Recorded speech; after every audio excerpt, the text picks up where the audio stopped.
Imagina por un momento que volvemos al año 2000. No existen los streamers, el Bitcoin no vale nada, y tener una computadora en casa todavía es un lujo que pocos se pueden permitir. Pues en ese entonces la guerra no era de los teraflops, o incluso tampoco del ray tracing. La guerra era por supervivencia, porque Intel dominaba el mundo con puño de hierro, y precios que hacían llorar a cualquier familia de clase media. Y parecía que el PC Gaming estaba destinado a ser un club exclusivo para ricos. Pero en las sombras de las fábricas de AMD se estaba gestando una rebelión. Un pequeño trozo de silicio barato, frágil y aparentemente inofensivo, el cual llegaría a romper todas las reglas. Pero ¿qué pasaría si te dijera que con este simple lápiz de grafito podías desbloquear una potencia oculta capaz de humillar a procesadores que costaban hasta 10 veces más? Pues esta no es solo la historia de un chip barato, es la historia de cómo por un breve momento los usuarios le ganamos la partida a las grandes corporaciones. Esa es la leyenda de AMD Durón.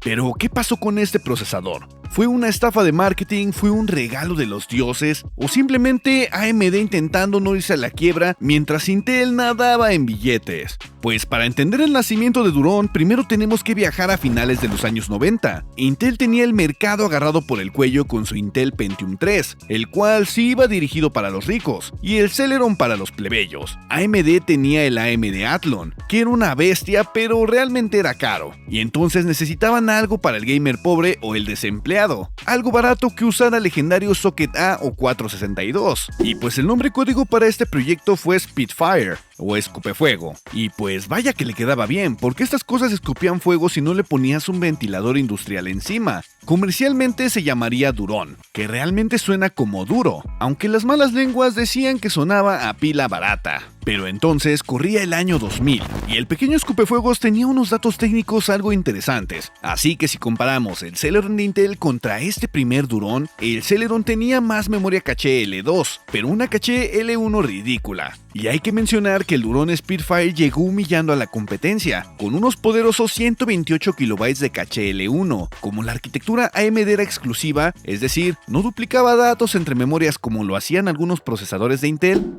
al sumar la caché L2 de 64 KB, teníamos un total de 192 KB de memoria rápida efectiva, una cifra la cual para su tiempo era obscena en la gama baja, y haciendo que el primer procesador Durón destacara ante los Intel. Pero esto no termina aquí, porque su proceso de fabricación de 180 nanómetros era tan grande que podías ver los transistores con una lupa y no necesitabas un microscopio. Además, sus frecuencias iban desde los 600 MHz hasta los 950, y eso sí, operaban a un voltaje de 1.5 volts o 1.6, consumiendo hasta 41.5 watts. Sí, sé que suena poco, pero en un chip de este tamaño era suficiente calor para mantener tu café hirviendo por días. Y este Durón contaba con un bus frontal de 200 MHz o 200 megatransfers y una arquitectura derivada del poderoso Athlon Thunderbird. Básicamente era un Athlon con una lobotomía parcial, pero con la misma fuerza bruta. El problema es que el núcleo estaba desnudo, sin chapa metálica de protección, por lo que si al poner el disipador hacías fuerza de más o te temblaba la mano, adiós a tu procesador. Y claro que hubieron muchísimos incautos que lloraron al escuchar el crujido de su dinero rompiéndose en 1000 pedazos. Pero este procesador realmente no era malo, porque se volvería una leyenda, porque se descubrió que AMD bloqueaba la potencia del procesador cortando unos puentes de oro en la superficie del procesador llamados L1 Bridge. Y las personas o los entusiastas descubrirían que el grafito de un lápiz conduce electricidad, así que si dibujabas una línea sobre los cortes, cerrabas el circuito y desbloqueabas el procesador. Entonces, si comprabas un Durón barato y utilizabas un lápiz HB escolar, tenías un procesador de gama alta. Fue la democratización del rendimiento, así que esto ocasionaría que Intel se pusiera furiosa. Pero antes de continuar con este video, voy a mostrarte un pequeño mensaje de nuestros sponsors, y tal vez encuentres el producto que estás buscando. Espera un momento, ¿quieres conseguir tu Windows y tu Office totalmente legal y a un precio realmente bajo? Pues aquí te traigo el mejor sitio confiable donde puedes comprar tu licencia tanto como para Office como para Windows, y también si los quieres comprar en paquete, ¿por qué no?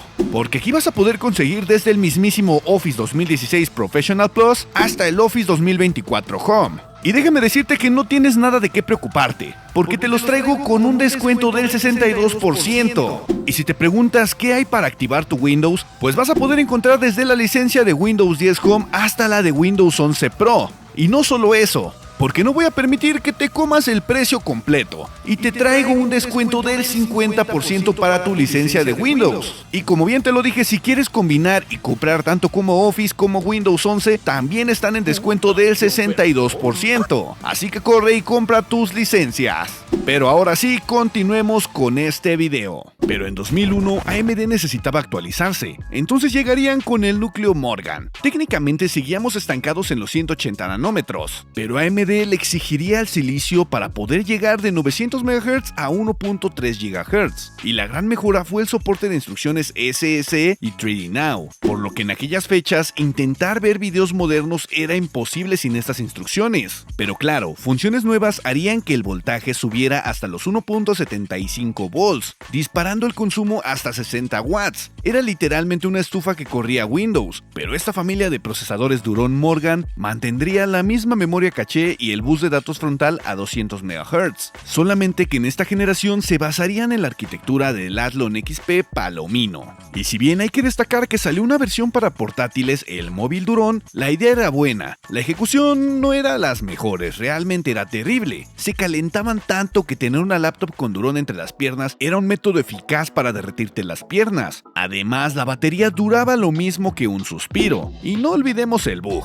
porque los Durón se llevaban fatal con los chipset VIA KT133A. Sufrían de corrupción de datos en el puerto AGP, así que si estabas jugando y la tarjeta gráfica vomitaba colores o reiniciaba la PC, no era culpa total del procesador. Realmente eran las malas amistades que lo acompañaban. Pero hay que estar atentos a esto, porque hay una historia oscura en estos procesadores. En los mapas de ruta de AMD, después de Morgan, debería llegar un procesador llamado Appaloosa. Se suponía que sería el primer Durón fabricado en 130 nanómetros reales, con un bus de 266 MHz y un bajo consumo. Sí, AMD lo prometió, lo anunció en diapositivas y lo canceló en silencio, porque AMD se daría cuenta que no vale la pena rediseñar un chip barato desde cero, así que cancelarían la misión de ingeniería, por lo que decidieron que sería más fácil reciclar basura de gama alta, y así pasamos directamente a su siguiente fase, la cual llegaría en el año 2003, el Apple Red. El nombre no tiene sentido, pero sus tripas sí, por fin darían el salto a los 130 nanómetros, y frecuencias que iban de 1.4 GHz hasta los 1.8, y lograron reducir el voltaje a 1.5 volts, generando un consumo decente de 57 watts. También hay que destacar que el bus frontal subió hasta los 266 megatransfers, pero el secreto sucio de este desgraciado es que no era un diseño nuevo, era literalmente un Athlon XP Thoroughbred B, el cual era defectuoso o sobrante, al que además le apagarían la memoria caché, porque el lápiz ya no servía, los contactos estaban protegidos, pero volvió el espíritu hacker,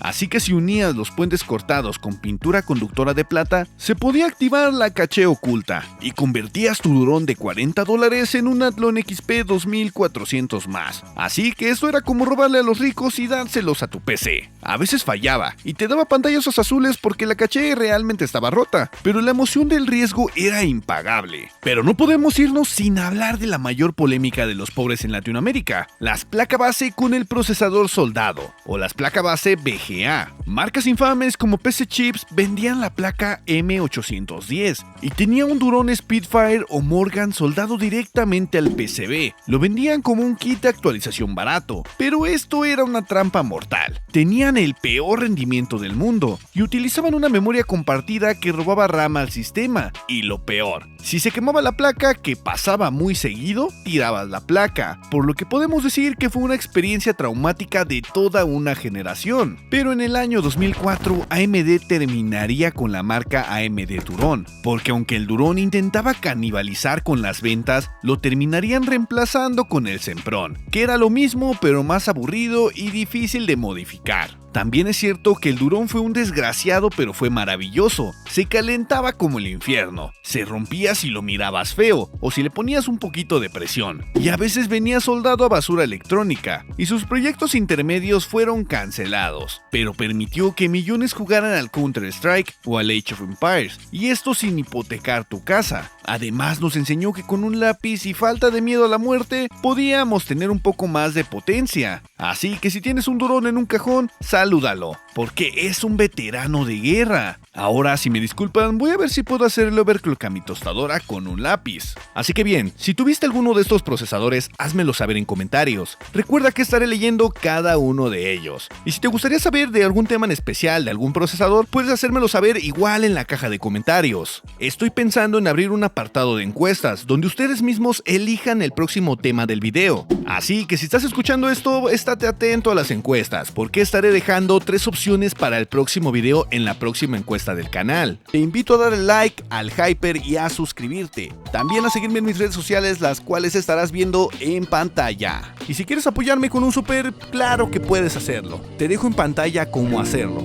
Así que yo soy Alan, el gamer desempleado, y nos veremos en el próximo capítulo.